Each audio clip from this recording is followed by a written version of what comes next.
Hello, we're on the farm of J.M. Bubb and Son near Newport in Shropshire, and we're in a storage facility here that holds about 2,400 tonnes of potatoes, and we're speaking here to John Bubb. John, perhaps you could just introduce yourself and let us know what it is you do here. Yes, so welcome to Lindai Farm, Jeff, and we're growing potatoes here for processing, mostly for McCain's as a customer, and we store about 3/4 of what we produce, growing around 450 acres this year, and we're standing in a store here of Maris Piper, which is on contract with McCain's until May, so hopefully they'll be delivered to the factory shortly. Yeah, great. And you use FAZOR, you use MH in the crop. How does that fit into your overall programme for sprout control? Yes, so we've been using FAZOR now for quite a few years, since the demise of CIPC, and we see it really important part of our toolbox, I suppose. We're using it in conjunction with ethylene, and also we've got DMN in this store at the moment that we're using it with.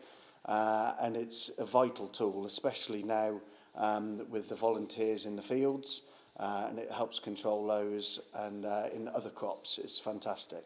So for sprout control, but also for volunteers and for reducing eelworm and PCN counts in the field as well. Yeah, yeah. So John, what are your experiences with FAZOR over the years that you've used it? Yeah, no, it's been really successful for us, and it makes a massive difference to us when we're storing the potatoes. A couple of years ago, we did have an area in this store where we hadn't treated one particular part of a field for various other different reasons, and it was amazing how it stood out for the rest of that year in the store. You could see it clear as day where the chits and the sprouts were growing a good centimetre, 2 centimetres longer than the rest of the store where we'd put the FAZOR.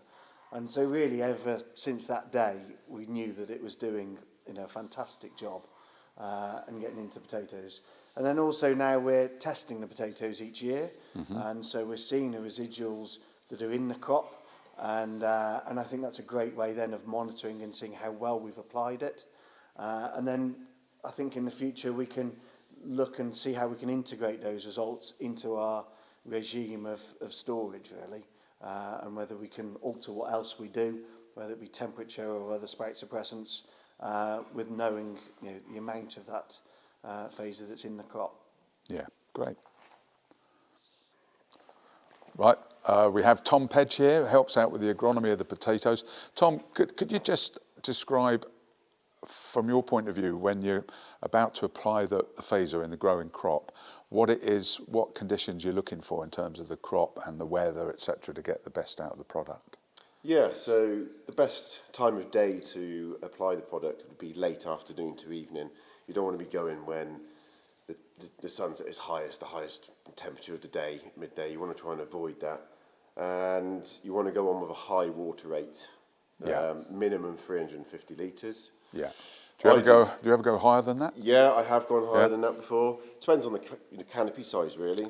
You get a royal crop and it's got a bigger, denser canopy, whereas a Maris Piper crop is a little bit smaller. So so 350, 400 litres, and I use 0.6 to 5 nozzles. Yeah. And I spray them at 25 centimetres. So we've got that option. So you've done your digs, and what sort of proportion of the tubers are you looking at being 25 mil? Yeah, they want to be 25 mil and above. Right. Pretty much all of them. Yeah. Yeah, pretty much all of them. Yeah. And that's how we apply it. We apply it as a lone product, so we're getting maximum efficiency. Yeah. And we've had great results. How far before haulm removal would you say that is on average for you? Does it vary by variety much? Or? It does vary by variety. For us, normally we're applying FAZOR around the end of July, first week of August. Yeah. And normally we flail our haulm and then we burn down. Yeah. And it's normally anything from 4 to 6 weeks, depending. Depending on crop. Yeah. So. And have you got determinate and non-determinate varieties there? Are there some you need to keep an eye on a bit more that they'll turn and start to senesce more quickly than others, or is it all? Yeah, determinate varieties. We've applied it to Maureen. They do senesce a lot quicker. So we'd have You need to go keep on your it. eye on it. Yeah. definitely. All right, that's great. Thanks, Tom.